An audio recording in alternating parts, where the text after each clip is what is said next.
Hello everybody, welcome back to Forza Horizon 4 with another rally car build. This is not really a car, it's a SUV. You see, I wanted to use an SUV, and naturally the first vehicle to come to mind is a Lamborghini.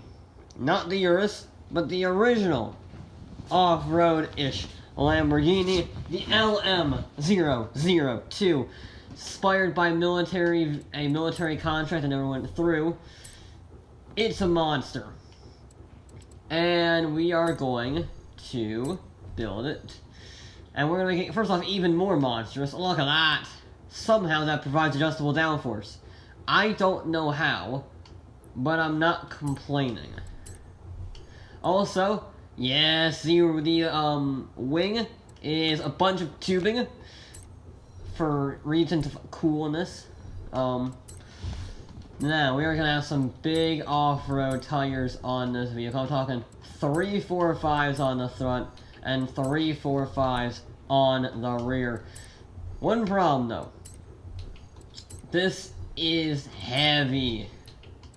I'm talking 6,000 pounds heavy. So we're going to need to line that up. Also, the rally springs do nothing. There you go. We want all of the handling parts we can squeeze on, including, yes, the roll cage, but over 6,000 pounds. And we can probably take 1,000 out. Oh, wow, 1,300. So it's down to a measly 4,700 pounds.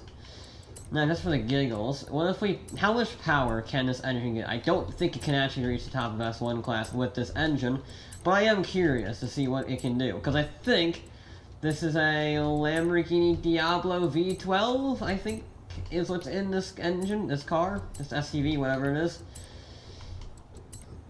And I'll tell you what, it's a very good A-class off-roader, maxed out handling with 700 horsepower, but it's not quite gonna reach the top of S1, might not even reach halfway. Yeah, we're gonna do an engine swap. And we'll get 718 horsepower, but it's not enough. So we need an engine swap. We have one. I thought we would have the V12. We don't have the V12. Kind of interesting that the V12 swap that goes in absolutely everything doesn't go into this. Let's see, we haven't supercharged an engine in quite some time, and it gives me slightly better power band. So I'm going to go with the supercharged engine. Supercharged racing V8. And we're probably going to max it out, really. We're going to max it out. Yeah, this is very powerful. This is extraordinarily powerful. Hey, will the turbos get me any more power? That's the question. Will the turbos get any more power out of this engine? If not, I'm going to go for the turbocharger. It's the supercharger. If it does, it does not. Okay. Supercharger, I need you because you're better, okay? Haven't ran a supercharged car in quite some time, so I want to go with that. There we go. This is by far the most powerful vehicle I think we've ever run. Certainly one of the most torquey, with... Wow, that changed a lot of PI. Actually, I didn't think the flywheel would add that much PI. There you go. Alright, final total is, when you max the entire car out, 1,350 horsepower, 1,007 pounds-feet of torque. That's 7 torque that's going to make the difference. And 4,600 pounds.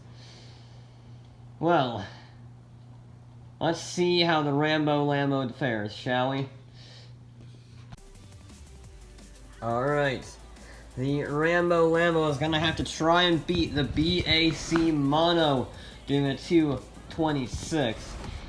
I have no idea how this vehicle is going to fare because it's one of the most powerful cars we have ever run. It's also one of the heaviest. I think it might be the heaviest. I think the Transit was just under 4,000 pounds with the upgrades on it. This is drastically different than anything else we've ever run. Pros. Vast reserves of power. It's very unlikely to be bounced around, because it's the size of the mountain we are climbing. And it has, in theory, it has off-road capability, but as we saw with the with the Lumicraft, off-road ability is not always the thing you want with this rally series, because that means you get bounced around quite easily, and really the Lumicraft was quite light. This is not light, hence why I went very wide in the braking zone, still made the corner. Yeah, for a vehicle this size, it's really shifting at 115! Huh. I mean, that's a way to make the corner. Probably the most sideways you've ever been to that corner. I don't want to do that again because it was very scary, but you know, we made it. So, there we go. This thing is freaking fast in a straight line, I will tell you that right now. This thing is absurd. It's like it's the equivalent of the F4 Phantom fighter jet, really. Just manic power, massive weight, and the aerodynamics of a small city. Yeah. Airtime is not what we want there. Airtime is not what we want, especially that much airtime. And we've got a little bit of airtime on that crest, but that's just ridiculous. Oh, that's a bit of a wonky, terrible, horrible hairpin. Yeah, this is something. You see, I'm not sure how much of a chance this is gonna stand because, if nothing else, the power-to-weight ratio. Yes, it's very impressive. Like, I think it's 4 pounds per horsepower, roughly. At the end of the day, I think it's roughly that. Which is, you know, as good as a Bugatti Veyron. However, it doesn't really have the handling of a Bugatti Veyron. Actually, it probably does. They handle terribly, if I recall.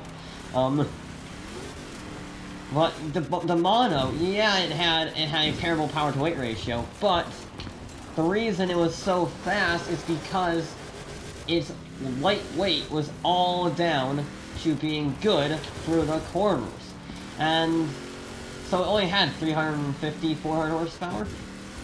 But, oh god, that's a missed checkpoint. That's 130 miles an hour into that section. I'm still missing the checkpoint because I'm going way wide. I was taking that corner like a normal car, and this is not a normal car by any means. It's going way faster than a normal car, 128 miles an hour. Yeah, so the model had less than 400 horsepower for sure, but it was much lighter, much more focused on turning. This is not. However, that time is surprisingly good, considering I was all over the place, and I was sliding and running wide when I shouldn't be. Yes, I have no idea how we got that 232, which is very impressive, I will say.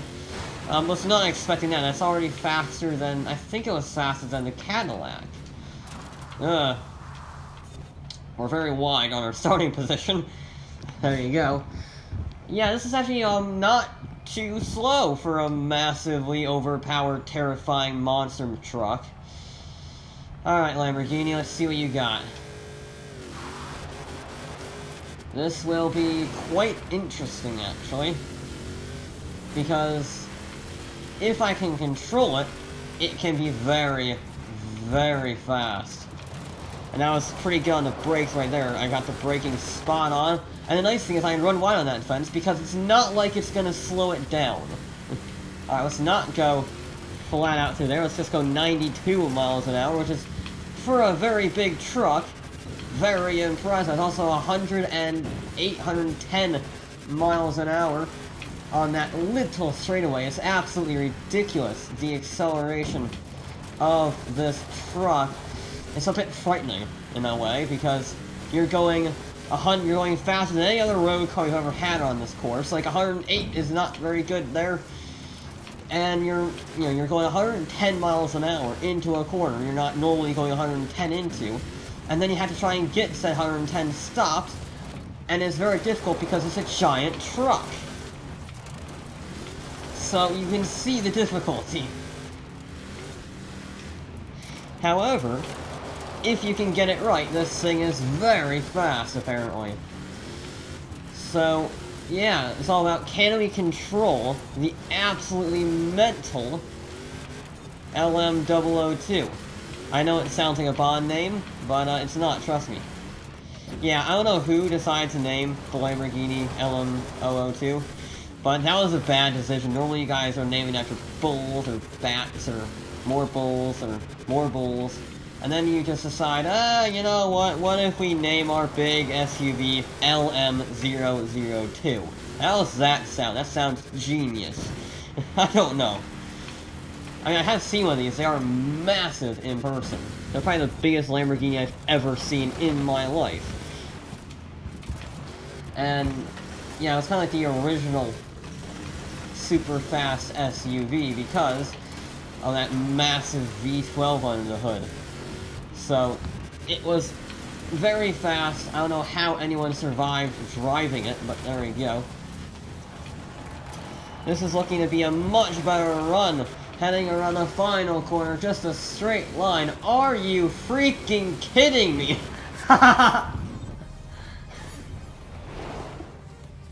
What? That's a 229.0. What? The big freaking off-road truck just beat the Mercedes 300 SLR.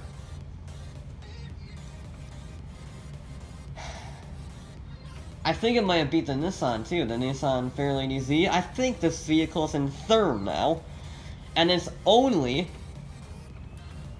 a little bit further to go to reach second place. This might be a turn up for the books. I have no idea how this vehicle is doing what it's doing. I just know it's doing it well. Yeah, if you can control this vehicle enough through the corners, you can use that brutal power, I mean absolutely brutal power, to catapult it out of them. Down whatever straight, it will outrun literally everything. I don't think it has a hope of beating the Mono, but I think second, if not third place, depending on where it's located right now, is definitely doable. When I built this car, this truck, I never expected to be saying, yeah, I'm fighting for a podium right about now. So, well done, LM002, for being able to, go very quickly on a mountain that's roughly the same size as you. And again, that's 95 miles an hour through that corner. Very wide, but I kept it at 95 miles an hour and I didn't lose any time. That's not how physics works. This is just stupid. No. Keep your foot down, keep your foot down, keep your foot down. There we go. Ooh. I had a very big panic attack as I thought we were gonna fall off the cliff again. Yeah, this thing's scary. This thing's very scary. I don't want to nearly roll it like I did with the Cadillac. I nearly rolled a Cadillac on that rock. We're gonna try and be smoother. We're gonna try and be smoother to the corners, not gonna go, like, completely full-on Rambo maximum attack.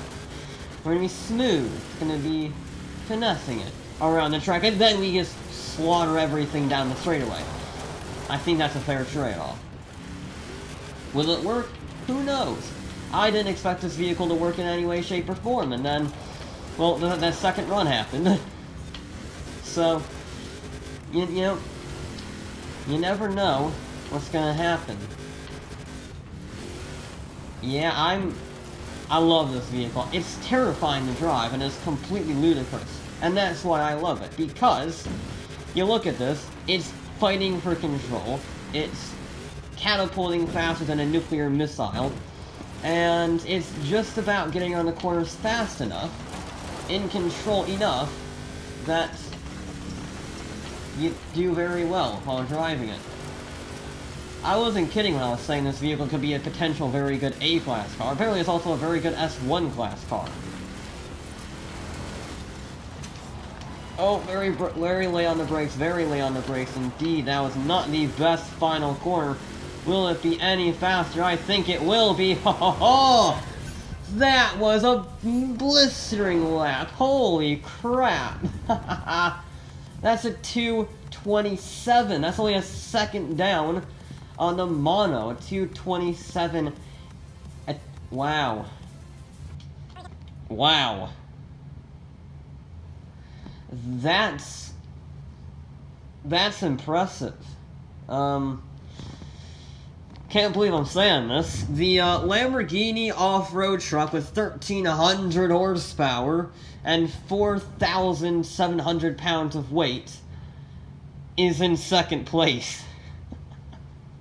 It's 2 seconds faster than the Mercedes. It's faster than everything else on the board with the exception of the mono, which is just a second down the road. Wow. That is mighty. That is... I'm lost for words. I'm absolutely lost for words. By the sheer brutality and the sheer speed of that Lamborghini off-roader. This is a very interesting top 5 we have here. We have a lightweight track toy in first, crazy manic off-roader in second, and a two-door sports car in third, a crazy lightweight 60s race car in fourth or fifth, I can't remember. And yeah, wow. Ooh. This is very interesting. Forza always showing which vehicle is best for rallying, and you're never quite sure which one it is. You never know. It could be a track toy, it could be a crazy off-roader, it could be a buggy. You know, you're never quite sure. But that is gonna be it for this episode of Forza Horizon 4. I'll be back with more.